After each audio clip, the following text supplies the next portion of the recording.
So Champ Select has begun, and unsurprisingly, they banned that late game AD carry from Doublelift. They banned the Jace away from Nien, and wow, would you believe it, Zion Spartan's Riven got banned out as well. And the Gragas, which is like the champion he had played that wasn't one of his 2 wins. The win. They're targeting him a little bit for good reason. The Tristana ban as well was actually the most banned AD carry against CLG, and then that now makes 15 of 21 games where Link has not been allowed to play Twisted Fate. So over 70% now at this point. The Zed dropped away from Shifter, so just like last game, the Elise locked in early on, and it's going to go to Zion or Nintendo. Yeah, and did you know that in all but 2 games, Elise has been picked or banned in the North American LCS? I don't know the 2 games that he wasn't picked. Doesn't matter. Yeah. It's and it stays true, which is why true. he's first picked right now. It's just because it's such a contested champion, and Nien has had some of his best games on Elise. Yeah, so here we go. No Spider-Man here for Nien, and they're like, they've got to assume, because every team knows what bans they're going to bring out coming into a game. Very few are surprised by their own bans here. So Nien, I think CLG would have come in this one expecting they're probably going to first pick Elise off of this one. We know what their likely pickup is, and they're prepared to grab everything else here for Nien and Big Fat and whatnot. Yeah, and the last couple weeks also, CLG's had those pick ban like sheets that are printouts that Monte Cristo, their coach, has been giving them. So hopefully things are going according to plan right now, and hopefully they're following the process, because, I mean, there's been some complaints from Monte in the past that they haven't been doing that, but hopefully they got things locked down now. And also, speaking of the earlier topic about players making strides mid-season, we have the Chowster Thresh coming back in. They're feeling more confident pulling this champion out despite no other support bans. And it's actually his most played support. This is his 9th time playing Thresh. Every time I say this, Kobe's like, he's actually really good at Thresh, but I still feel like he's very inconsistent on that champion. But with the Zac and the Thresh now, those are 2 of the highest control, like midline teamfight control champions they could pick early, which is a good start for CLG, as they usually revolve around protecting Link and Doublelift. Well, speaking of someone needing protection, though, look at Coast picking up the Twitch here for Don't Mash Me. Now, thinking like way back when, in their initial qualifier, they ran a lot of Twitch back then with like sort of Divine, but they've also grabbed an Ahri for a lot of pick potential as well. I like those picks specifically for Coast. Shifter does excel on champions who are capable of assassinating. That's why he's played so much Zed this season, and then getting the Shen just now for Zion Spartan is tremendous for them. His victory, one of his victories against CLG, was because he got about 400 armor against CLG and just tanked Doublelift the whole game. So we'll see if he can tank Doublelift this time around. Then the last lock-in as well is going to be Daydreamin's Nami, one of his more popular. So the lineup is here for Team Coast. Counterlogic Gaming ready to protect Doublelift with the Orianna pickup, and now it's time for the AD carry.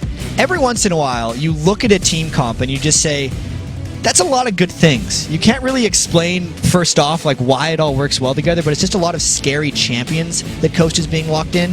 Whereas when you look at CLG, it's kind of the same thing. Like, both of these compositions have a lot of synergy with themselves, in a sense that they have the ballistic combo, Zac Orianna, which a lot of teams actually aren't using together anymore. They have 2 areas of threat instead of just putting it on top of himself. It's so much teamfight control from CLG here. You know, some people actually have complained that it should be pronounced Ballista to help like emphasize the Orianna part of it. Just a completely random aside. No, that's a good point. So Ballista, and it's going to be, looks like another blonde hair champion here for the CLG lineup. It's going to be Doublelift on Ezreal, so got a bunch of assassins. So I'm going to go kite you guys. I agree. I think Doublelift's Ezreal is his strongest AD carry.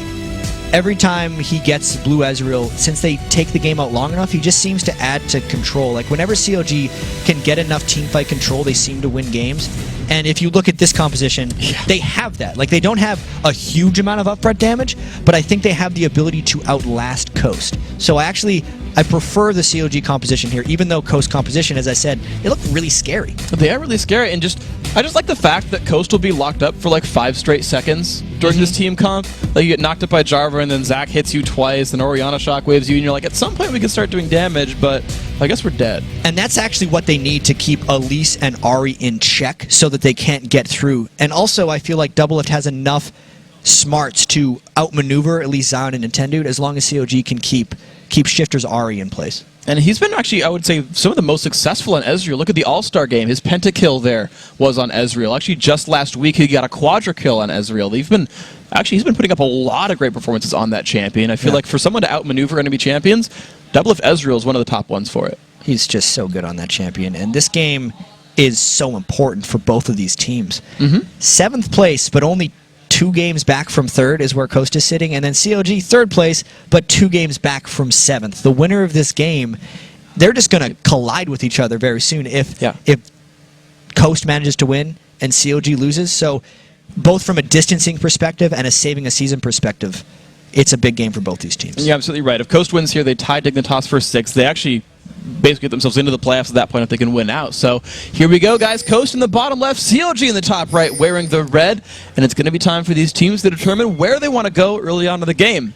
But maybe they need some time. They're gonna take a quick break. They're gonna pause this one out, figure out what's going on right there. But it's taking a drink of water. It almost caught me. I was glad that we were doing this. These guys trying to get their systems fixed up right here. I feel like we haven't had many delays lately. No. I feel like it's way to jinx the chat. Yeah. Thanks. And specifically, the delays are never that long. Thanks, chat. Please, thank you. No, they're just restarting his client. He'll be back into the game fairly quickly. Let's get back to the story of these two teams a little bit, though, because CLG has made so many changes, even in the past year or two. Yeah. And even with all that, they're still playing somewhat of the same style. I feel like CLG actually doesn't adapt to new strategies that quickly. It's a slow process for them. They do make some of their own, though, which I do like. The Season 2 Regional, they had that cool, like, promote, like, pseudo-jungler strat, which is really cool.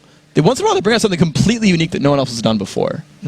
Also, actually, and this is something else we were talking about before the games earlier this week, actually, is CLG, despite a lot of the roster changes, have kept a really large fan base. Yeah. Like, people are fans of CLG, not necessarily, like, fans of Chowster or Big Fat LP, because aside from Chowster, I mean, I guess now you have an original member again when Big Fat LP came back, but they've changed the roster a lot, and the CLG fans remain strong. Yeah, and even though Doublelift isn't like a super original member, I'd still consider him a core member of CLG because he's been there for so long.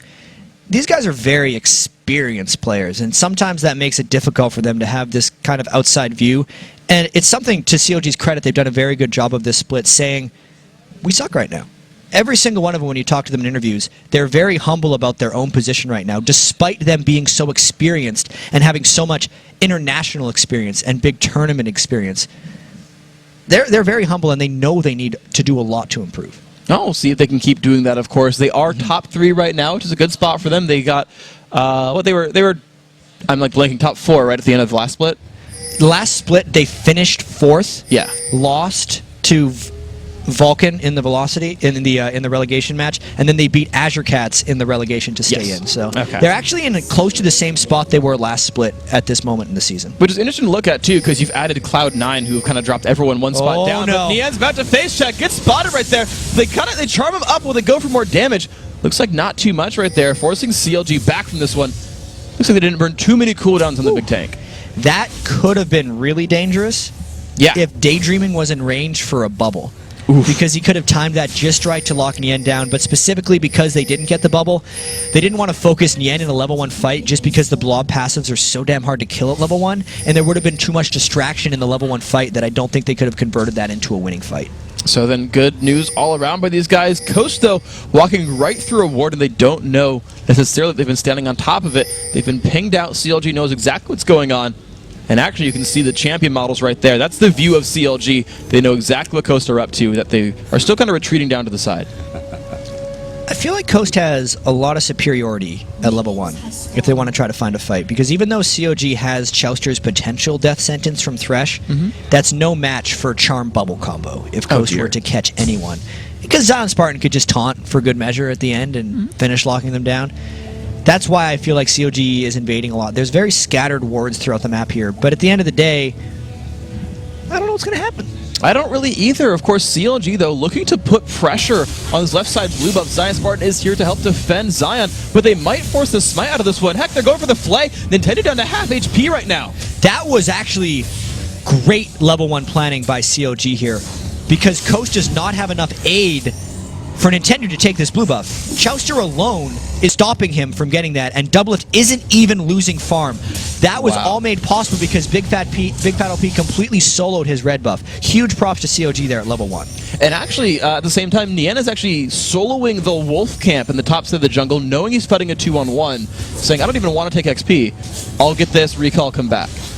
Yeah, we have to see how this impacts the rest of the CLG game plan, because that is something that is definitely pre-planned at level 1 and was definitely executed well. Even now, Big Fat LP going straight for blue, maybe Nintendo can make something back, because instead of starting at blue buff, like if Nien could have taken this blue buff and stopped Nintendo Dex from getting the blue back, but because he didn't, it actually seems like they're going to end up just trading. He does want to defend this, though. The problem is he is vastly outnumbered, even worse than the other blue buff here. So Daydreamin helped out Nintendo. Nintendo did burn his smite, though. So random steal, potentially possible, I guess. I think it's possible, but far too dangerous for Nien to go for that. Plus, Nien wanted to get his XP. What is developing, though, is the level 1 Zion Spartan maybe getting tower dove by CLG here. They throw the exhaust down. They got to go. They got the flay. They got the knockup as well. A lot of damage. Desmond comes across, but he taunts across the enemy team. Chowster, one hit from dead. If he had ignited, that was a kill, but he might pick up Big Fat LP. No, he gets out of turret range. Zion Spartan survives a 1v3. That was very clutch for him. I have to say,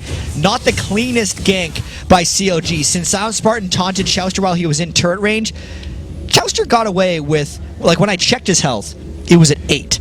Which means he would have been a little bit lower because his natural health regen would have taken him up there.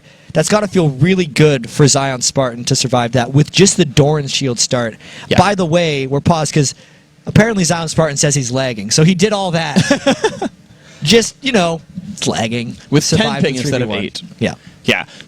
So yeah, absolutely really, really good play. And we talked about him in the pregame. So you remove his Riven, and he's had a really rough time without it. However, I mean, just look at this now, right? Gets Shen, one of the champions he has one with, makes a really good play in a 1v3, opens up a lot of opportunity for the rest of his team now to make some moves, because Chowster's got a recall, Big Fat LP's got a recall. Maybe he defends one of his lanes again, but this gives room for Nintendo to do whatever he wants. It's actually fairly rare when we see teams do the 3v1 push on either side that one team will succeed greatly and the other team will fail at that. And that's actually the situation we're in, at least right now, while we're in the pause. Maybe when we come back, things will be different since Zion Spartan is still very low and hasn't gotten any creeps. But in the situation of this game, it looks like there's going to be almost a full turret advantage for Coast based on Zion Spartan's ability to survive that gank. And of course, we'll see what ends up happening with these guys. Of course, for what it's worth, Shen, low kill potential. Maybe Big Fat stays around. Like maybe he actually goes for pressure there and they find something else. And of course, we're going to have other lane maps to think about as well. We've seen Zion. Okay, he survived his matchup. We're going to have to see what happens with Mash Me and Daydream and if they can knock down Nien. Of course, has the Zac passive. He'll probably survive dives decently, I guess. And then you've got Ori versus Ari, which I'm trying to think about that matchup. I feel like that's just kind of even just mages fighting each other for a while. I think that matchup is definitely interesting. So the Link versus Shifter matchup, Orianna, when played well, is definitely one of the strongest laners in the game, but there's more roam potential from Shifter. So I definitely think that's going to be a lane where Link will out-farm Shifter, which is actually what ManCloud did to Link when CLG back when they played Vulcan. And I think it's what Link's going to try to do to Shifter once again here, and then Shifter's really going to have to make the game play by moving around. So see if he can move around properly. Of course, he does have the Elise jungle, who we saw Elise do amazingly well for Kiwi Kid when he was top laning for Dignitas just last game. Made a lot of good early moves, and we know Elise is one of the good early junglers in general. Should have good gank presence, should be able to do a lot. Nintendo says he actually focuses on getting his team ahead. He focuses on ganking, focusing not on himself, but on his teammates. So I gotta feel like that gameplay is available, and when you have a good late game AD carry like Twitch, ganking for him a lot or shutting down Doublelift, either of those should be really good for the team. Absolutely. We can see the Riot Tech crew trying to fix Zion Spartan's problem here. Team trying to remain calm. It's always a bit of a momentum killer for these guys when they're paused like this. So they have to, as you can see, they're not even discussing the game because you can get penalized here for discussing games during pause. So it's a very relaxed, reset your own mind situation here. Zion Spartan knows the situation he's in this game. And he's probably just thinking about the overall matchup here. We talked earlier, Don't Mash Me not having his best of years. Lowest AD carry kill in all of the LCS. Whereas Doublelift is highest AD carry total in all of the LCS. Yeah. It's a bit of a rivalry to step into. It's like lowest versus highest. Yet, as we mentioned, in the games that they've been playing against each other, Don't Mash Me's had a fantastic track record. Yeah, so, and it's just getting the right kinds of ganks, getting the right sort of setups here. You can see him looking relaxed, looking around. I actually like the video of Edward looking around where it's like he's looking for a place to ward and like the Pink Panther music is playing in the background. This is the Don't Mash Me equivalent right here. He's like, is there a jungler? Is someone ganking me right now? Do I need to Arcane Shift away? Should I stealth? And he's just making sure that he's safe right here. This is map awareness. I remember when Doublelift said he wasn't playing well because he didn't have glasses. Yeah. Because he couldn't see the champions on the screen. Now he has glasses. That's Kelby management right there, being able to highest kills in LCS for an AD carry. Is there an Ahri there? Oh, no, there is an Ahri there. That's a terrible I should situation. dodge that skill shot. Doublelift has been so good this season. Yeah. He's number 2 in kills overall. It's a strange thing to think about, like, relative strength of superstars, because you can't have all the superstars on one team, because so much of these guys' success comes from how much farm their team is willing to give them in a game. Yes. You can't just have everyone with 400 CS. You have the one split pusher, and he gets farm. And for CLG, that's Doublelift. Yeah. Well, or if you play CLG games and they're an hour and a half long, then you can get 400 then CS everyone per can do person. it. That's happened a couple times. So a lot of carries eventually there for the Counterlogic Gaming. And there we go. The intended gank on the right-hand side does pay off. Turret goes down. However, look at that. Even with the gank failing, they got one back for CLG. So let's recap what happened just a little bit before the pause here. Zion Spartan was 1v3 against CLG, and CLG tried a 3-man gank. Chouster almost died, Big Fat LP almost died, but because they got enough damage on Zion Spartan, they were still able to take the tower afterwards. Meanwhile, Koth didn't even attempt to dive on Nien. Nien never gave him the opportunity, and they're just now both split pushing up the side lanes. And look at this matchup, because Chouster, because he's been forced to recall, is defending. So a 3-on-2, an awkward 3-on-2. It's top lane support fighting together on this side. You cursed us. I did. Way to go, chat. I'm actually sorry about that, Freak. Everybody can blame me for this. I was saying earlier, it's like, we haven't had many delays. And you're just like, yeah, you jinxed it. And then I decided to keep going. I was going to push the really envelope. short delays. Yeah, really short delays. I'm sorry. I'm sorry, Zion Spartan. It's okay. Well, it's interesting because when you have the 3-on-1 lanes, we talk about how short the laning phase is. Right? The lanes drop down, they get disappeared, someone freezes, and the teams have to go make a bunch of big moves, and the laning phase disappears because the turrets are just dead in about 4 minutes. Well, this time, we get a nice long laning phase. Yeah. Like 15 minutes long. So, we've just gotten word that Zion's computer is going to be swapped out to end these issues. Yes. But that means we have time to talk a little bit. We do. What do you want to talk about? I want to talk about, like, I guess I should let you first. No, go ahead. I have a topic I kind of want to talk about. Go for it.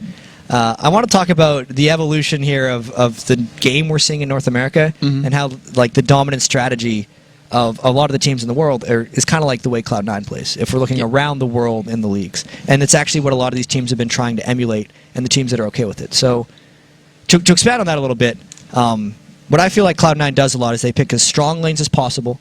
You have very strong skirmishers in the jungle, so things like Jarvan and Elise, who can specifically fight very well in dive scenarios or in the 2v2 lanes that we see so much of. And the teams that haven't adopted that strategy have fallen actually pretty far behind, I feel like.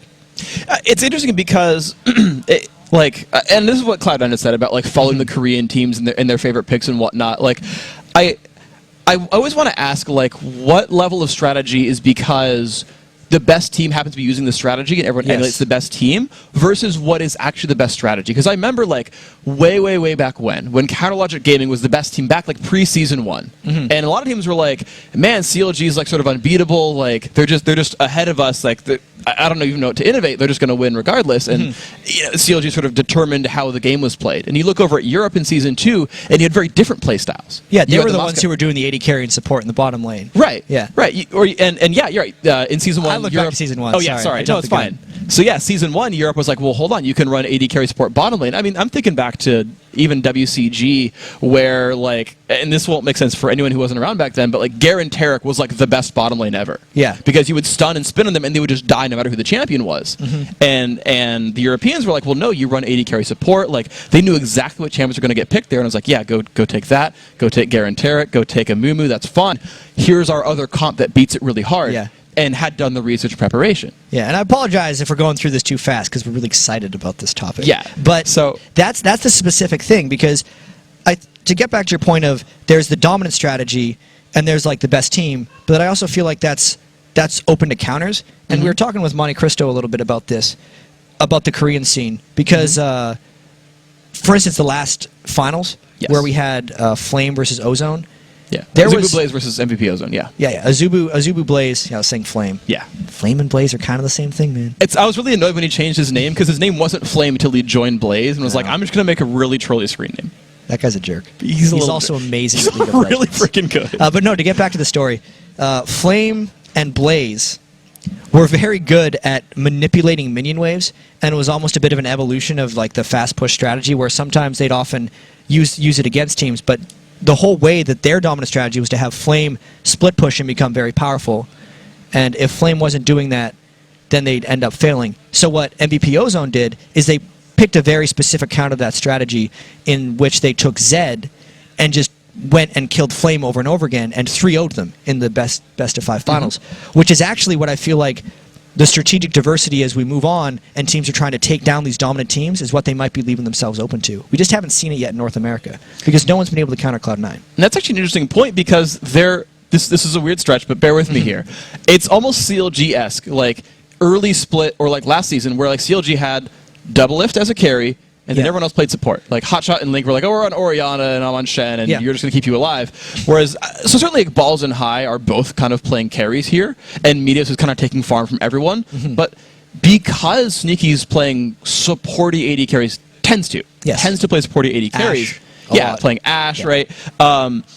You shut down High, and you're like, oh, you're down to 1 damage threat, who's a melee champion on Rumble, so we can kill him in a team fight. Like if you like heavily gank High and then like just get some MR for like the Rumble, like can you kind of like anti-CLG Cloud9? Like is that like a thing? What we're trying to say here is, since Cloud9 and the fast put strategy is all about gold for everyone, for the most part, because they're getting the turrets down very quickly, they're getting the experience on everyone from the turrets. Then from there, they're trying to get dragons and just generally out-push and out-farm the enemy. It's a very overall strategy, which is why I feel like a lot of the teams haven't been countering it yet. And what you're saying, playing analyst here, it's great. What you're saying is if a team is just picks one person and shuts them down specifically, then you now eliminate enough threats that you can then focus them? Yeah, basically. We'll have to see if that works. Him down to 1. You go heavy assassin. You bring someone out, and you get rid of that lane. I don't run any pro teams. Like so the computer has almost been swapped out for Zion Spartan. We will be getting back into this CLG GGU Team Coast game. Team Coast. We're thinking about the past. Last split, it was GGU. Now they are Team Coast. CLG has always been CLG. Yes. Yeah. That's true. The oldest they're team. the oldest team left. Yep. Because they predate TSM. League of Legends. Yes, in League of Legends. I mean, there's certainly like these very old organizations like SK Gaming, like Fnatic, who have been around pretty much for the history of esports, and it's great to see them involved in League of Legends, right? And I always like seeing that stuff. I always like seeing when a new organization shows up as well. When you're like, oh man, Na'Vi picked up a team. You're like, oh man, like teams that you recognize by being a fan of esports. It's fun to see them picked up. And at the same time, it's really cool to see the self-made brands. You see the Counterlogic Gamings and the Team Solo Mids be like, yeah, we're completely on par with sort of like the old teams. We've cultivated our talent. We've grown our scene. We've grown our fanship, our fandom. Like, yeah, we're CLG. Like, we're the OG League of Legends team, and it's legitimate. And I love seeing that. And it's all going to come together in the playoffs and the World Playoffs. But specifically, I'm worried about Zion Spartan in this game, actually. Okay. Because he is already the one who's been struggling for Coast. He's 2-12 when he doesn't have Riven. And now he's the one who's dealing with these unfortunate technical problems. Like, obviously everyone has to wait, but he's trying to think about the game right now, but he's mainly worried about his gaming rig feeling right to him. And it's going to be difficult coming back into this game. You know, it's like players that aren't good at playing in the rain sometimes. Yeah, sure. Yeah. I know a golfer, Lee Trevino, would walk off the course if he saw clouds. He would just quit the tournament because he'd been struck by lightning before, and he was like, oh my God. He was paranoid about it, super paranoid. So he would lose multiple gaming tournaments because like his feelings weren't right in here. Jeez. And you know, I don't think Zion Spartan's going to walk off because his computer's getting restarted, but things can throw you. There's a scuff on the right side of this desktop right here. I've been hit by Splinter before, and I can't play this tournament anymore. I got a splinter right in between my fingernails. Oh, that would suck. Yeah, that would suck a lot. I've never done that, thankfully. But actually, one thing I do want to point out, though, our awesome like Riot like tools developers, whatever, I don't know how to actually call them. We actually have this tool on the machines here where it actually saves your key binding profiles, and you basically click a button, you say I'm Zion Spartan, and it replaces all the entire config file in League of Legends. So his mouse sensitivity and video settings and sound settings and key bindings are actually all pre-populated, so it's nice. It saves a little bit of the time. We've just been told we have about 5 minutes left until he's ready to go. Let's get back to the big discussion. Back to the big discussions. Okay, so I want to talk about though that Season 2 European scene. Go back All right, to the Counterlogic Gaming Europe versus Moscow 5 big rivalry. M5 tended to win a lot of them. Okay. Right? They invented the heavy counter jungling, the Shyvana, the Gangplank, running in. A mid laner would always push. Galio, Morgana, Cassiopeia, and Mordekaiser were really big for a while. The pushing mid laner, and then the roam for, at least that's Moscow 5. Yeah, it was shove the lanes. Everyone could participate in counter jungling. You get guys who are very strong early on, guys like Gangplank, guys like, I'm trying to remember the other good top laners that Darian used to use back then. Yeah, it was mainly Gangplank. Yeah. And you had anyway, but it was guys who could fight early on, like Lee Sin was another big one there. Just early game power, steal all the buffs, had this huge gold lead, and it wasn't because you were taking turrets down by having 2-on-1 and 3-on-1 lanes. It was, we'll steal your jungle and we'll 3-on-1 your jungler. And they were able to keep making all these moves, whereas Counterlogic Gaming Europe, now Evil Geniuses, was a very different style. They were hold our lanes up, pick late game scaling. You might take our jungle, you might have a 5,000 gold lead on us, but you can't take our buildings down. Get their farm. Yeah, like we have a Kog'Maw and a Nivea's wave clearing. Yeah. At some point, we win the game against you. And what was so fascinating about Season 2, CLG EU, for those of you wondering, was Evil Geniuses now in the European scene. They still have all of the same players in some form on their roster, because Snoopy's kind of doing the bench and not bench thing right now for them.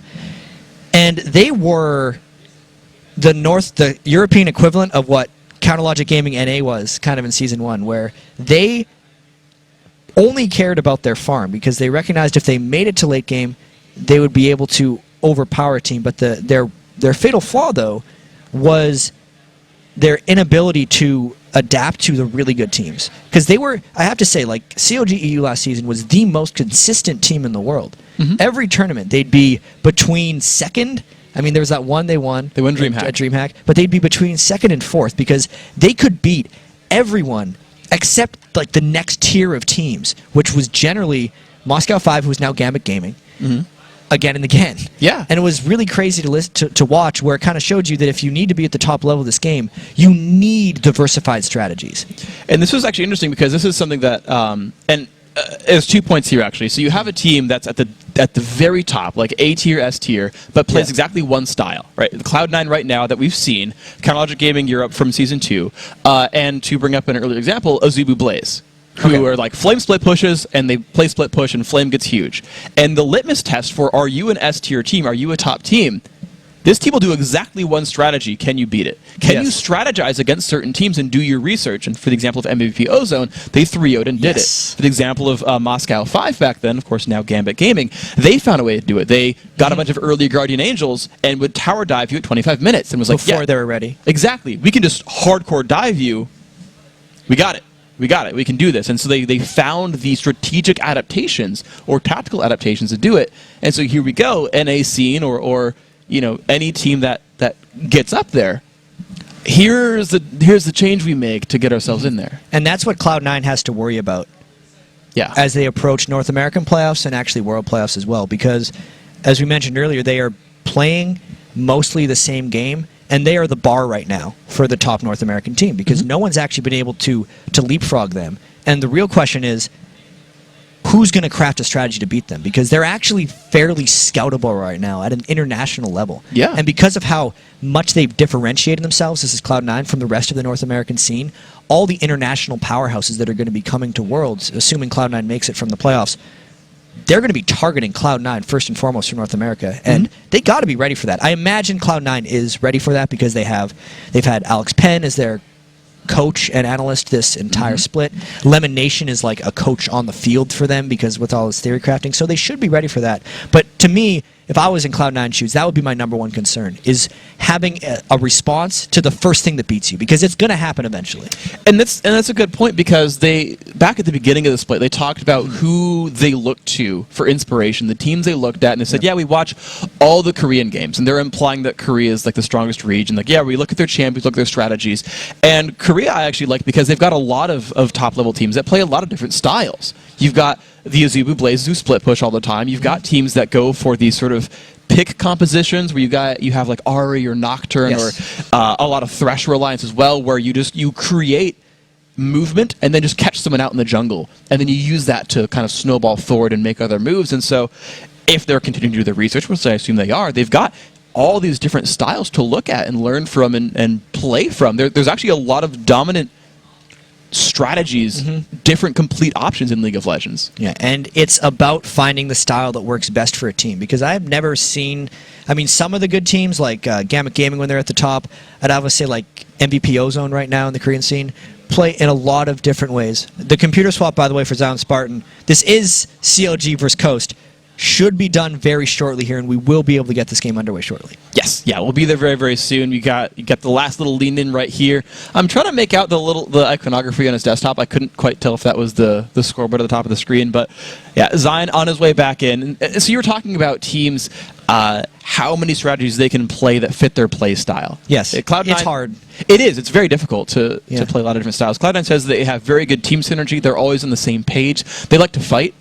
So the aggressive teams, the pushing teams, the let's brawl, media is going to initiate teams, those tend to work, and especially when they are able to trust their initiators and trust the callers, it's easier to be on the same page. And to get back to this game a little bit, since hopefully we're going to be back into it, we can try to loop in our discussion a bit here. CLG is in that process kind of slowly, but they don't have much time before Worlds. They recently hired Monte Cristo as a coach, so they don't have much time to remake their game. It would seem, though, that they're then going to keep running mostly the same strategies they have with only small tweaks, because you can't completely build the strategy in a couple weeks and have it be world-class. So CLG, we know what team they are. Yes. Everyone knows what team they are. It's about tweaking things so that teams can't exploit CLG's late-game weakness. Yeah, so here we go, guys. 3 seconds to go until the pause is through. We are unpaused, and the game is afoot. Here we go, guys. Chester and Nian trying to defend that top side turret. We had 3-on-1 lanes. We had the outer turrets for the right and left-hand side lanes go down. And here it's time for the adaptation for these guys. Coast making a move towards the mid lane. The 4-on-1 on Link. Yeah, and they have had a lot of time to think about this. No time to talk about it, though, because they're not allowed to speak during that 20-plus minute pause. And they have to restart themselves here. There's only been a trade in this game so far. It's starting, essentially, at 5 minutes. And here we go. It's going to be the Jarvan defending as well. And, of course, remember at the same time that Doublelift is still keeping Zion Spartan company on the left-hand side. So Double's actually going to leave right here with 33 minion kills. We'll see him make his early purchases. Vamp Scepter, all right. And the early buys have come in now. So, all right, very equal game right here. We talk about this, right? One turret down on each side, no kills on each side. Gold 100 apart, and we have a new reality here. We have a game that's pretty much reset. Lanes can do what they want. Zion could freeze and wait till level 6. A lot of options open for these teams. Yeah, and they... I've heard as well just now from our producer that they were allowed to talk after about the first 6 or 7 minutes of the pause. Oh. So it wasn't just, let's see who can remember our strategy for the longest in the situation in the game. At least they'll have a bit of plans for that. We got to reset ourselves, too, to this game. So it's... Koreans. No. It's now about... no, definitely not. It's now about Zion Spartan catching up in his farm, gets done. And the rest of Coast working it. Look at that charm as well. Link the flash forward. First blood, don't mash me. Every skill shot landed there. Coast, wonderful job. And Coast is actually roaming around a lot right now as a squad of 4. That was the second aggressive mid lane tower dive. It actually looks like they're trying to shut down Link right now in CLG's strategy as Zion Spartan catches up. Here we go, though. The wave clear, though, from CLG really stopping all that. Even Double's been sort of brought in there with that lantern. So Coast trying to do a bit of pushing, though no one's taking the right-hand side lane farm. Charmlands in a challenge. Holy crap, the damage output. Would you believe that one? Mashed me with 2 kills early on. And we got to remember, this is 4 Coast members in the mid lane with the ability to chain crowd controls with each other. If they get a Charm, Bubble, or a Nintendo X Cocoon, they just chain 1 to 2 to 3 and get the kills. That's very dangerous for CLG when they're trying to counter siege, and they've lost 2 kills because of it. Really beautiful stuff there. A huge gold spike coming in there. Even though he's down 7 minion kills, you know don't mash me. He's got more gold than Doublelift right here. And Zion, look at the top laners. Zion's level 6. He was soloing that whole time. And Nian is still 4. I assume he's close. Hey, he leveled. Great. He was close to leveling. But a clear advantage here for Zion. He's going to really enjoy that. And this means farm time for CLG. Specifically when Zion Spartan hits level 6, the ability for CLG to initiate fights safely goes way down. There's actually something I want to point out as well is a lot of people tend to use like the Shen Stand United as an opportunity to push his turret down, but that turret's already down, so Nian has nowhere to go. He's just going to farm. He's going to farm. He is going to farm. Yeah. as best he Ooh, can. nice. He needs to get a lot of farm on that Zac in order to create enough of a frontline like sustaining fight for CLG, since they're going to be most likely going for the high utility outmaneuverability with their overall team comp. We'll see if they can bring this one out right here. Don't Mash Me, though, has a beautifully frozen lane right here. And we'll see him probably, I feel like he's going to skyrocket in minion kills as the minions keep flooding into him and his waves just keep dying out right here.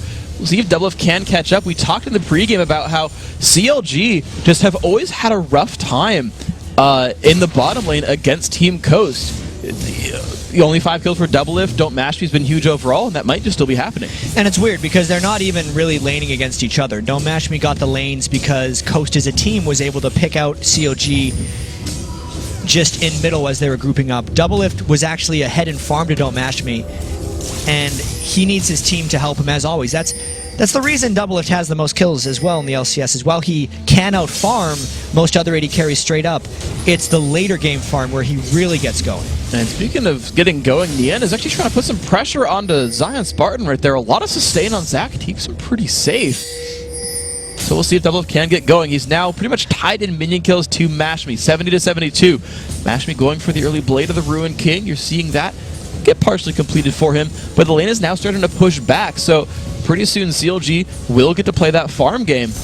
So my question is then, because CLG wants to play so late game, do Coast keep trying to make moves then, control dragons and turrets and whatnot? I'm not sure, actually. Okay. I think Coast is still deciding that themselves. They need to figure out how much confidence they have in their own late game ability.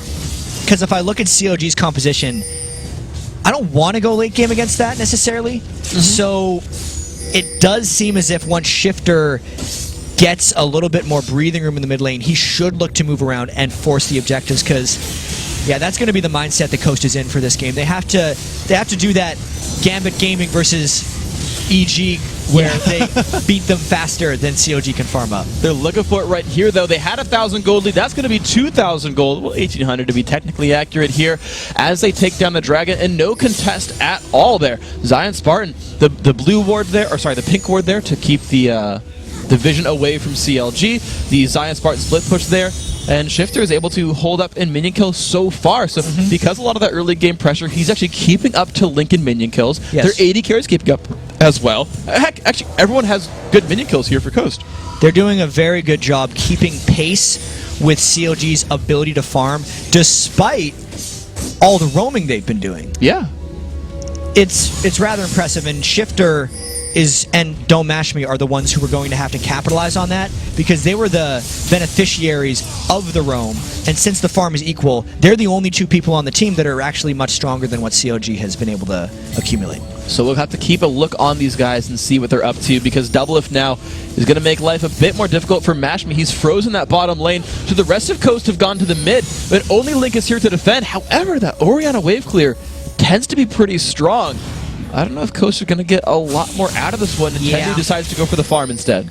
That's a very difficult lane for them to push, and that's a CLG thing here. We can see Doublelift isn't increasing anyone on CLG's ability on the map right now. He is actually a deterrent to CLG right now while freezing that lane. It's going to turn into something better later, but because Doublelift is in bottom lane farming, Coast was able to take that advantage in the mid lane with the turret.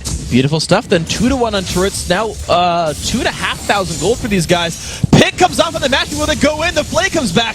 Looks like no kill, though. They don't want to dive this one. Link is out of mana right now, which is why they could not try a shockwave to turn that around, as well as Doublelift is still just farming. He's decided the lane freeze is over. He's shoving that up, and he actually has to get safe because there's a chance Coast could have went down for him. You're right. There's no ward coverage, actually, for CLG on the right-hand side. Doublelift is going to recall back, but the pressure is still on this turret. Bubble does not quite land on a Chouster. True Shot Rush comes across. They're just keeping the turret alive, though, but now they've got to react to a big minion wave at the bottom side pushing towards them. And this is just these teams battling with minion control against each other. We know CLG's objective is not fight, because they don't want to deal with Zion Spartan stand united. Again, he went with the Spear Visage and is going to have the cooldown reduction if Coast wants to try to turn anything in. Yet, right now, Zion Spartan's looks like he's using it reactively instead of Coast using it to go in for fights. They haven't needed to, I suppose, because everything they've gone for, CLG's not defended it. Dragon they got without having to do anything. Mid lane they got because of the lane freeze. Zion Spartans had the luxury of getting to stay in this lane. So this is all kinds of good for Team Coast as Zion, he's waiting around on the side. The bottom lane does get cleared out here. Yeah, Coast, I guess they can look again for a push pretty soon. They've got to worry about the mid lane. CLG are pushing in towards it. If Nien keeps the pressure on Zion Spartan, then CLG is safe pushing up past dead turrets. But as soon as Zion Spartan isn't close to Nien, that's when Coast is going to do stand united on top of Ahri ultimate and go for an initiated team fight. So there's a lot of emphasis on Nien's Zac to keep up close to Zion for a while. And he's going to stay in that lane. You're seeing the minions not separate at all. Nien stacking health right here. Giant's Belt and Ruby Crystal. Sure, Zion's got good regen with the Spirit Visage, but certainly you're not going to get rid of Nien anytime soon in those fights. And Coast, they're actually grouping up around the blue buff here. I feel like with their lead, they're looking for more things to steal away. And I don't think CLG has the tools to contest this. They have a ward up, but they're not willing to risk that Ahri initiation that could potentially just be tidal waved and bubbled by J German's Nami. This is right now a pretty sweet situation for Coast to be in. They're just going to have to find creative ways of getting CLG out of their farm game. And this is doing just so well, though, still for Coast. I mean, they're finding some openings every once in a while. They've now grown to 2,000 gold up there, and the red buff being taken. I want to see who it goes to, actually. If it's going to be, looks like it actually is just going to go to the jungler. So Don't Mash Me doesn't need it for the lane just yet. Only 14 minutes in. He's going to stay farming. Just a little bit of extra gank power for Nintendo with the slow. As ult comes across. Oh, he got it. He got it. Doublelift stole it. Doublelift, that was awesome. That was pretty cool. That was awesome. True shot, one would say. Yes, not a false shot right there. He definitely got blue. Great job. And of course, the early Bloodthirst are done as well. Before 15 minutes, you see him, he's got a really, really good minion score, honestly. 136 at 14 minutes or so. It's not bad at all. Certainly very high up there. So Doublelift still tends to be a big factor for CLG in these games. I don't think that surprises really anyone who's a fan of the team. And he's went with that Bloodthirster variation on the blue Ezreal build. It turns it into the Doublelift Ezreal, I suppose, because he's not he's cheating. He doesn't have all blue items. He's going to try to make that one work, as he's actually got to run away now because Don't Mash Me's on the charge. Wow, he's already got Blade of the Rune King. Just jumps in on Chaucer, but here comes the pull. Oh, this could be not bad. Quite land. Here comes Shifter though on the side. Goes in, gets knocked into the air, but finds Chaucer. Now can he find Doublelift? Good Arcane Shift gets him away. There comes the dunk as well from Jarvan. Flashes out, locks Shifter in, but the one kill was picked up. However, they have no minions to turn this one into anything else. And Coast is trying to force CLG out of their farm lane, specifically Doublelift. But this is now giving CLG an opportunity, and they have to take it to get some of the turrets back. And you're seeing the damage come down onto that one. Zion Spartan did use his ultimate, by the way, in that last battle. I don't think he showed... Am I just dumb and forgot where Zion Spartan went? He did use the ultimate, but I don't remember if he actually fought anyone. He was bottom lane. I don't think he made it in for much of a fight, but he was definitely trying to ult in. Okay. So Zion there left to hold up the scraps on that very pushed top lane right there. And Coast, though, still the early mid-game leaders right here, 60 minutes in, have another dragon in front of them. They're going to take this one down. And the bubble lands, guaranteeing no steal. The charm as well. Will they keep going in? Cocoon lands, and they just pile in. Big bet LP falls down. You called it, Jat. CC into CC into CC. And they're mostly single target CCs too. So if CLG can get into team fights, they're going to be able to abuse the Coast can only get one person at a time. But as long as CLG is playing this farm game, they are individually very vulnerable to getting locked down, which is why the game right now is so heavily in favor of Coast. So a beautiful play then by Coast here to keep finding those openings, just tossing a bubble out, landing it, knocking into someone in the air. Nintendo had a really good one a while back onto Link. I do have to celebrate sort of the mechanical skill of these guys to land these max ring skill shots. When you're fighting and pros, the timing too is very important. Because the thing is, they're also both going to be in range at the same time. Like, no, I'll charm first. You wait, Nintendo dude. And it's just so cool to see. This is something that feels practice to these guys. And again, finding comps that work, practicing them, being prepared for them, so important. And both these teams do have the full-time coaches. Elements for Team Coast, formerly of actually CLG, and then formerly of Team Curse. Hasn't been working out so well for Curse yet, but the team itself has a lot of faith, and they're saying they're losing for other reasons. So this is a practice thing. You're right. Yeah, so beautiful stuff then. Turning themselves on at the very end of the split. You got to remember, though, we're at 2 weeks left here in the summer split, but each team has 8 games to play this weekend and in 2 weeks when we have week 9 here. So you're going to see a lot of movement in the standings for the guys that got ready finally in the sort of 11th hour at the end of the split right here. TSM, CLG both feeling confident. Coast felt very confident. Cloud9, of course, obviously not slowing down, but here we go. A team with coordination, with a good team comp, making moves. It's very good for them. And if any team knows how to come together late season, it already is Team Coast. Yeah. Because at one point last split, they were 2-12. Then they made it into the playoffs as the 6th seed, and then they finished the season in 2nd. So they've been here before, and they've done this. Right now, Coach is in 7th. So this game, as we said before, is so important for them, and they're starting off great. They are absolutely doing wonderfully here. 4,000 gold in the catch on the double. If Repel comes across, Nintendo gets knocked into the air. The Spider leaves the Ignite. Oh, the barrier's so good from Double. Will he survive? Nintendo has to dodge. Zion picks up a kill before the Lantern can land, but Nintendo's been locked up. There comes the Shuttle. Will that be enough to keep him alive? Nintendo's been exhausted. Knocked into the air. He's going to go down. Zion Spartan lands the taunt, but he's been forced to run away. It's a 1-for-1. Finally, CLG picks up a kill. And there is a very slow fight in the bottom lane, but a very fast push in the top lane here. Coast 3v1. Nyen can't realistically go in for that, and CLG is in danger of losing a lot of their base here. 4 turrets have now gone down in Team Coast. What do they look for? Because Link actually will get a counter push here. The mid lane turret's going to go down, so CLG finds something, but look at Coast. They're controlling the jungle now. They stole the last blue buff. Now they're stealing this red buff. This is good for them. Yeah, this is great to watch because Coast is putting such a heavy focus on 2 things right now.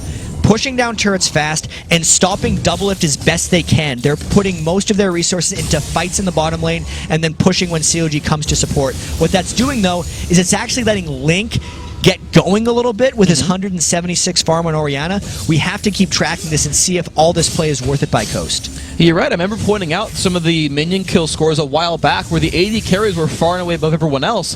While Shikter's been roaming, Link has caught up there. I just wanted to get the numbers out there to say, yes, he has been really growing by 30 or 40 at this point. Mash wearing the double red buff. Not super useful aside from the first one, but at least he can refresh the timer on that one. Get one of those. Yeah, I don't think they stack. I don't think it goes like to a deeper shade of red. That'd be kind of cool. Be interesting. Either way, though, this is why we're not designers. This is why we're not designers. You're at least kind of on live design. Yeah. All right. Well, Shifter, though, is going to be wearing a nice blue buff for this one. The last one, well, CLG's last one was at least taken by CLG, but Coast have taken 3 of the last 4 buffs now on the map, and they might use that for even more power. It seems like this is a team that keeps looking for fights. And they need to push the tempo. They're doing a very good job of it so far. But at the same time, when CLG does get a 5v5 team fight, if the map shrinks, it's still going to be a difficult thing for Coast to pull off. CLG is most likely more ready if Coast were to do another 4 to 5 man push up the mid lane, and maybe then try to turn a fight around once that single target CC chain starts on somebody. If CLG can let that chain get absorbed essentially by Zach, who's becoming a very tanky man, then the rest of CLG's damage could break through and really wreak some havoc on Coast. And it's fun to talk about that single target CC chain versus CLG's CC chain, because all their major players are area of effect based. Zach, Jarvan, Orianna, they'd love to get in a 5v5 and wreck people. So you're right, there's a lot of scariness available here in the team fight. So Coast, they've got to keep looking for these individual plays. There is still a lot of emphasis on Coast to do well in this game. It's almost a more difficult composition to pull off when you're running such high risk, high coordination required single target CCs, and it means they have to continue to play well for the remainder of this game if they don't want to give up their lead. And I think they know Doublelift's on the right-hand side right there if they wanted to look for a collapse. He's walking around some ward coverage. Twitch sneaking around towards the side. Nami as well. Zion Spartan keeps Nien locked up. One of those big players. Big Fed up, he looks for it as well. Zion! Wow, that was Spidey senses. He jumped away from that one. Doublelift forced to Arcane Shift. Getting hit up by Twitch. Nice ward across the wall by Daydreamin'. No bubble, so no engage here. Coast right at the front door, but CLG are ready to defend. And how well can CLG hold off this siege? They do not have a 1v1 answer entirely for Zion Spartan. CLG is torn right now as another dragon spawns and Coast is going to be able to take that one, because CLG needs Nien to eat the single target CC chain, but they also need him to match up against Zion Spartan and stop him from teleporting in. So he can't be in both places at once, and it's giving Coast advantages. And Zion Spartan, again, just with the pressure of being on the map, does give them the dragon, as you said. And you're right, the advantages are still growing. The gold lead now, more than 5,000. We keep track of that one. It was 1,800 with the very first dragon, now 5,000 with, I believe, the third dragon at this point. They're certainly getting themselves farther ahead. The 5v5, still something that intimidates them. You notice that they're not diving compared to what, for example, like Cloud9 did, where they were diving and starting fights all the time as a 5v5 based team. Coast are taking a different approach to the game. It's mainly because of how dangerous the dives are against CLG. We even saw in CLG's game against Vulcan last week, where CLG was down close to 10,000 gold near the end of the game. They'd stretched out to about 40 minutes, and Vulcan tried one dive team fight in CLG's base, got 4-0'd, and then lost the game. So Coast knows how dangerous CLG can be late game, which is, I think, why they're not diving recklessly. Chowster, though, he's trying to get some ward coverage. Can they get in range for a CC? Cocoon! It's going to land. They reveal him, but no one was quite there to follow up. Only 3 members of CLG were around. They actually wouldn't have gotten caught out too hard if they dived, but without a lot of information, nothing happens there. Doublelift, though, is going to get spotted by Zion Spartan. Zion sees him. Arcane Shift gets him away. Yeah, I think Ezreal's safe here. I think so, too. He's getting closer, actually. That was so close. At the very least, he's not going to die. That's true. He is not at a point yet, though, Doublelift, where he can threaten Zion Spartan. No. He walked at him through a minion wave. Double needs at least 6,000 gold more. He needs to finish his Iceborne Gauntlets, which he just built the Sheen of, and then he also needs a Last Whisper. This is the long haul for CLG. So 4K left for those 2 items then right now. Coast starting to control different parts of the map now as well. Now that we're 24 minutes in, it looks like they're starting to take ward control of the left-hand side jungle and the route to Baron. And it's just in a matter of containing CLG. And I don't know how willing Coast is to try a Baron against Big Fat OP, because his track record of smites is so high. But the catch comes off on a danger. This is not good for Nami, getting knocked around. Has to flash away. Still does not pop her ult. It finally does. The catch comes on. Shock.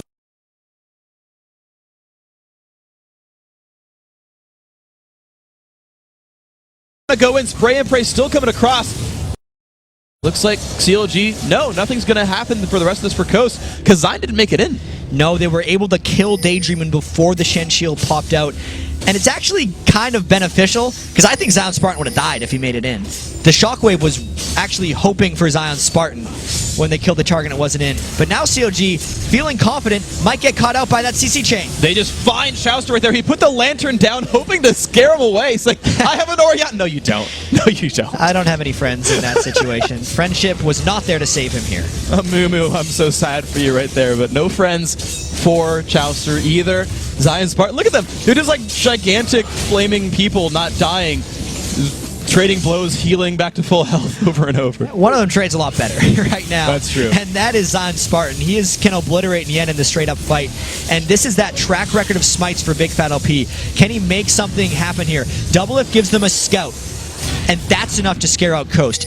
That was almost a bluff. The only thing COG could use to scout that was the Jarvan flag. I guess the Orianna ball as well. So, thinking about it again, Coast was smart to fall back. You know what's interesting is you mentioned the Big Fat LP smite tracker, and you're right, he's one of the best smiters in LCS. Nintendo's the other really good one.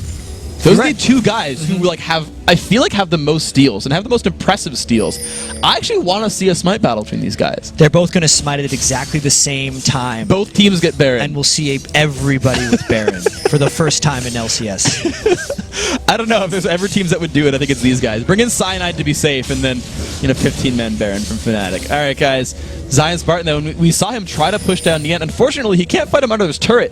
So Nien's actually pretty safe defending this one and not letting any major moves come in. And you keep track of those top laners. They've been equal the entire time. 13 minutes at this point, also pretty small. So you talk about CLG playing the farm game. They're keeping up in the farm game, straight up. Absolutely. It's the objective game where Coast is trying to outpace them. And I actually feel like it's an overused term, like the ticking time bomb of COG's composition, but that's what it is right now. If Doublelift can finish his items, I feel like that's when he's going to start picking up triple and quadra kills in these fights, because if COG ever turns the tide on these fights, once Doublelift has the Iceborne Gauntlets and his Last Whisper, plus all the speed they get with Orianna, they're just going to chase down Coast and kill them in high control team fights, and that's what Coast needs to be terrified of right now. They honestly should be. CLG is a team that pulls all kinds of crazy moves, but speaking of crazy moves, Coast was in with the Shadows, but they've got a pink ward down. The Jarvan, I don't know where he quite is on the map. There's no Zac here as well, so even if CLG fights, it's a 4v5, and Big Fat has to go in for a completely single smite steal. They've got to try for this one right here. The ball comes across. Blue team picks up Baron Nashor. That's a great pickup right there. Big Fat LP knocked into the air, pulls the Lantern though, and he's going to make his way out. But Baron picked up for Coast. That was a very dangerous call by Coast, but a call I feel like they had to make. It's great that he was able to outsmite Big Fat LP, and now we'll see what Coast can do with this push. He didn't outsmite him. Nintendo queued it though. Nintendo outbursted Big Fat LP. They did smite at the same time, but it was after Baron went down. They smited at the same time, which was never, which was never smiting. So about that smite thing. I'm a good fortune teller, Jat. See, this is why. Hold on. This is why smiting is so difficult in League of Legends. Everyone thinks that like, oh, just wait for the health to go down to 800 or whatever your smite is at, and then hit the button. Little do they know, a lot of times that health never happens because so much damage gets spiked onto the Baron at the very last second that sometimes you're smiting at 1500 to your reaction time because it's going to get spiked from that point on. And at that point, both the junglers were a little bit off. Yeah, I mean, Link Shockwave, like, it was a good time by Nintendo because he timed his Q for it. He did do the Q assassination, but Shockwave came across, Jarvan did some damage, Deadlift ulted by as well. You're right, the thing is hard, alright? Like, no smack talk to these guys, but the split push is back, and, wait, I'm sorry, but Zion Spartan ulted into Baron, and it's already back. What are you talking about? Zion Spartan's ultimate, right? He ulted in... There's no way he ulted into Baron. Because his cooldown, despite having the 20% CDR from a Spear Visage, it's still a 130-second cooldown. It's been 2 minutes on Baron. Yeah, but it's 123 seconds. Oh, okay. I feel like I don't think he would have done that. I feel like okay. We're gonna move on, of course. So here we go, guys. The pressure on the top lane is here. The Baron buff being worn by Team Coast. He put down the pressure onto the minions, and they're looking for their next push with Zion still in the split. Apparently you're right, Freak. He did ult into the Baron. All right. That's very That Spear Visage, man. Timing. That Spear Visage. That's why all the Shens have been going for it nowadays. It's the windows that teams have to exploit you become much slower when you build that very high CDR item on Shen. That's just a nice move, man.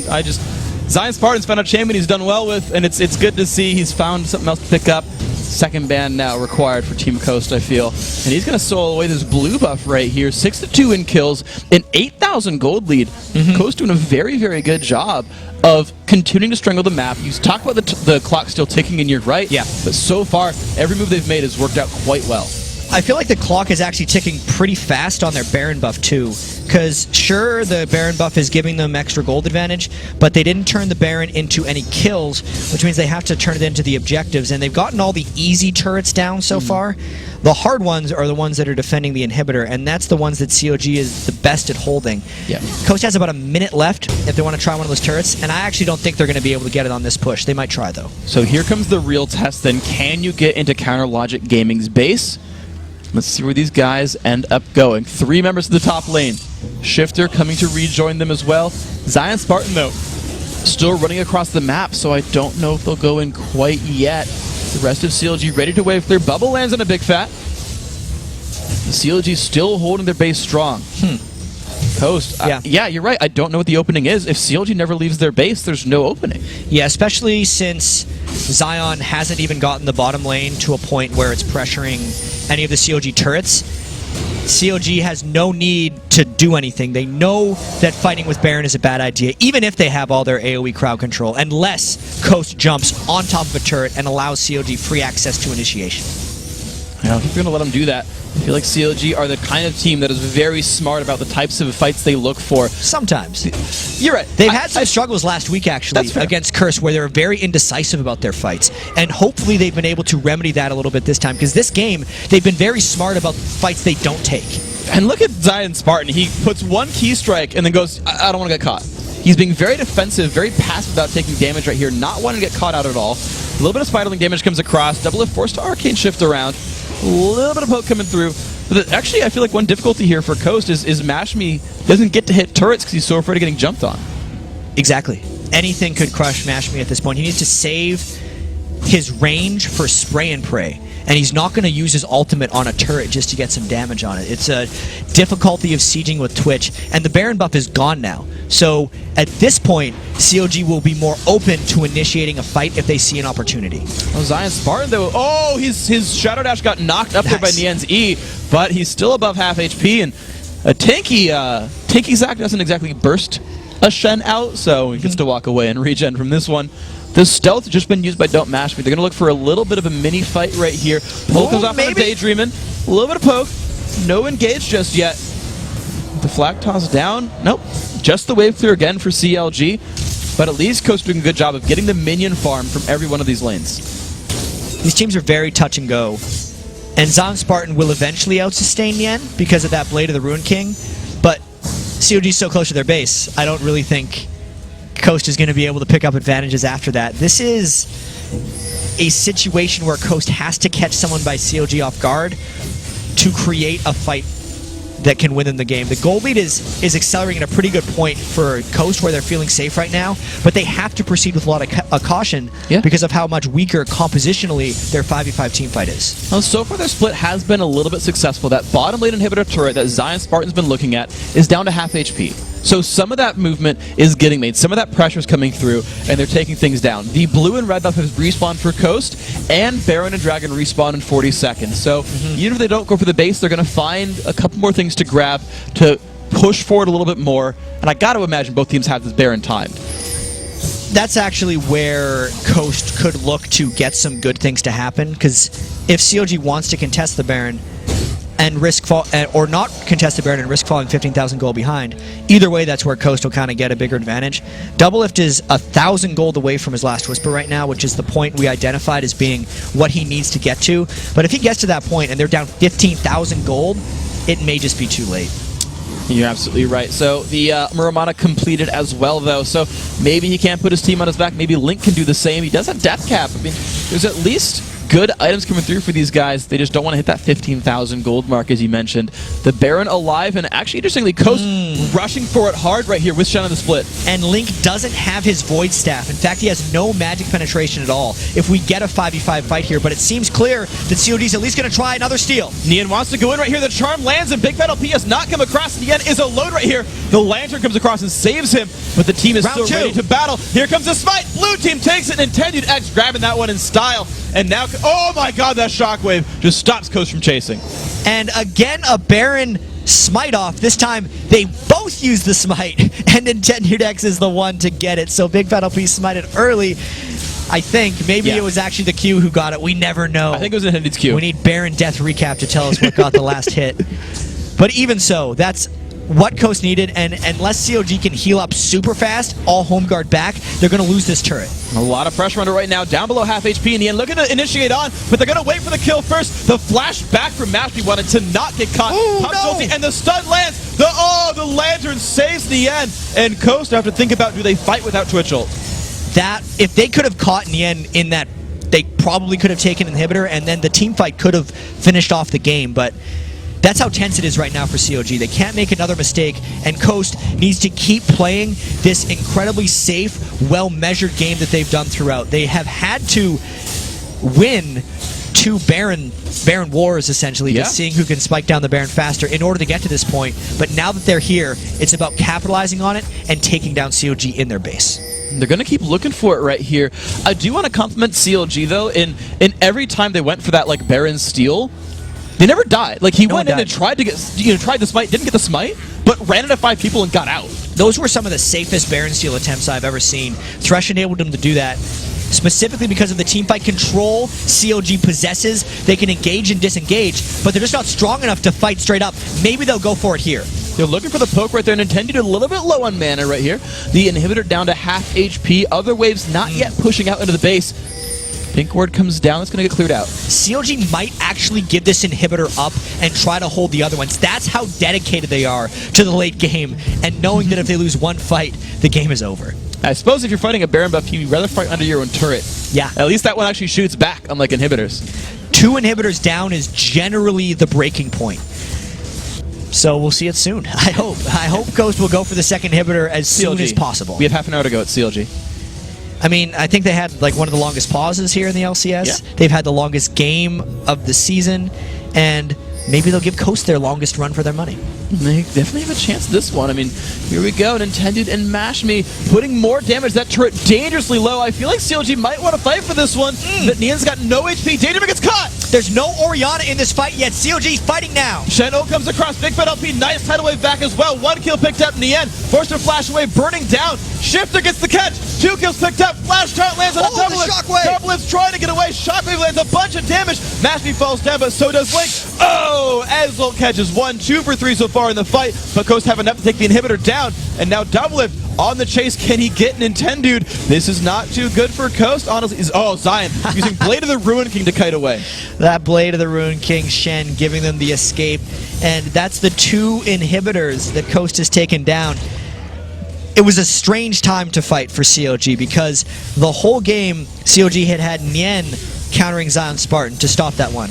But during that fight, they had Link defending against Zion Spartan, and that didn't allow enough combo initiation for CLG, so they actually lost their front line by the time Link landed that good shockwave and ended up losing the fight 3 for 2. That still showed, though, the potential of that CLG team fight and why it took so long to go into the base. It's definitely a scary team here for Counter Logic Gaming, and I know you talked about the second inhib down being a big breaking point, but at the very least, if I have my numbers right, the inhibs will be back more or less by the time Baron respawns, and maybe that just gives CLG enough map presence to be okay. Doublelift forced to run away from Zion Spartan. Certainly he's having a rough time of this one. The Shen, 1-0-4, pretty scary dude. CLG still trying to farm back up.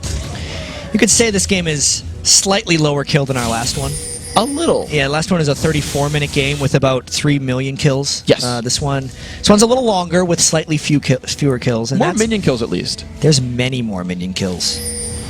CLG does lead the league by a substantial margin in minion kills, just because of the length of their games and because the style they play. They just love to farm. Yeah, the mechanical skills certainly very high up there as well, but Zion is locking at the front door of the Nexus itself. His ult about 5 seconds away from being up, and he just kind of faints away from Doublelift. Look at that, puts more damage down to half. And Coast doesn't need to wait for the Baron because the minions are providing so much for them right now. Doublelift trying to stop Zion Spartan, that's a hard duel. This is a very difficult fight for Doublelift. Tries to kite this one out. Oh, he gets it. Doublelift 1v1 against Zion Spartan, and there's the engage on the other side. 4v4. Nian, nope, just going to get Lantern back in. Doesn't want the fight, but that's big for CLG. Doublelift kind of saved the day there. If he wasn't able to kill Zion Spartan 1v1 and at least make it seem like Zion Spartan would want to stay in that fight with him, that 4-man push would have just overtaken this third CLG inhibitor and effectively ended the game for Coast. But because he held them off, it might give CLG enough time for those inhibitors to respawn. So here we go. Dragon is up, and Hib's coming up soon. Baron a minute and a half away.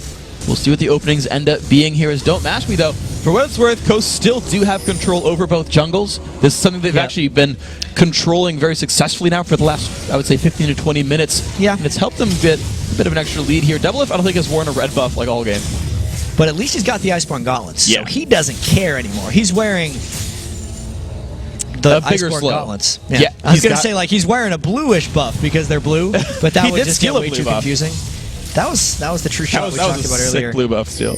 With the Baron coming up in a minute, I feel like Coast isn't going to try what they just did again with Zion Spartan and instead go for the next Baron. I don't think CLG will be able to contest the next Baron either, only because the super minions will have such strong presence in their base. But once again, that low cooldown, and because Zion Spartan didn't use his standard item in the last fight, you know, maybe I was just saying that for nothing, and Coast is going to go right now. CLG might not let him. They get the cocoon, though, on to land. Nian does not want to initiate. The bubble lands on it. Holy crap, the damage there from Shifter. This could be the opening. Pull lands on an Nintendo, but he is a tanky spider. Repels into the air, jumps down to that one lone minion.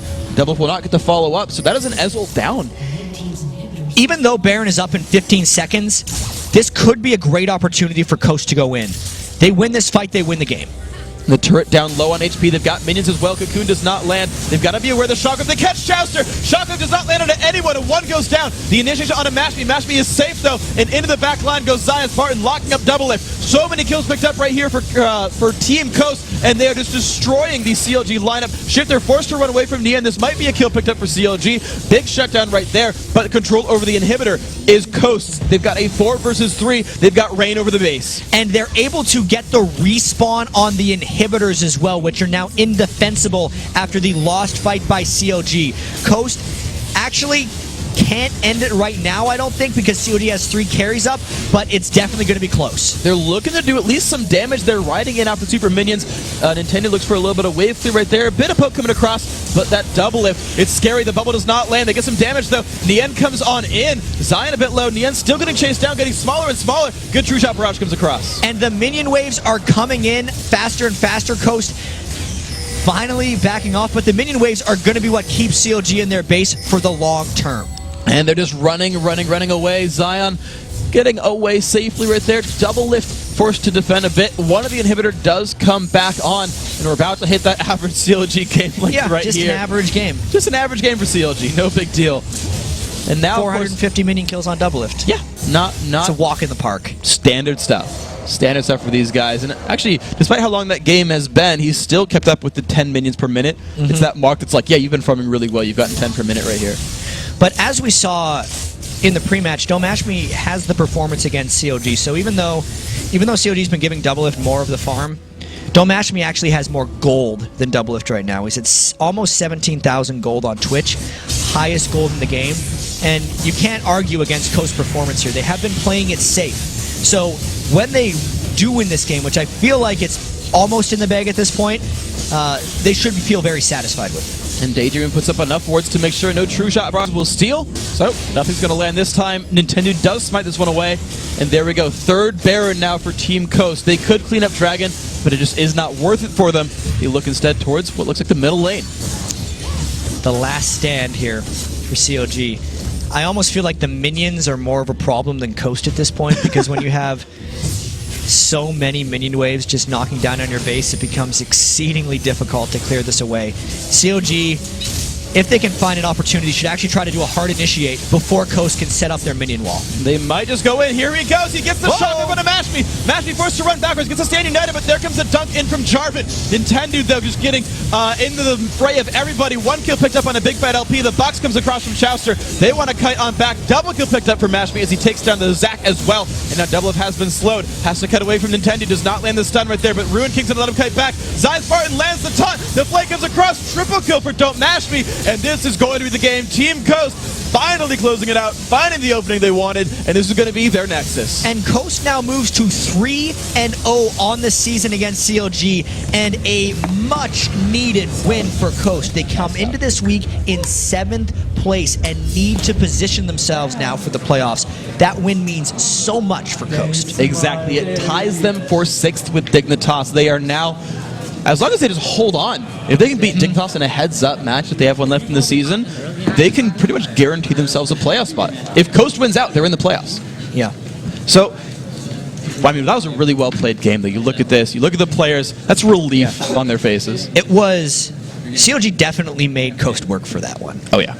This was a very close to CLG's game at the end of last week against Vulcan, except this time CLG never got that team fight to turn it around because Coast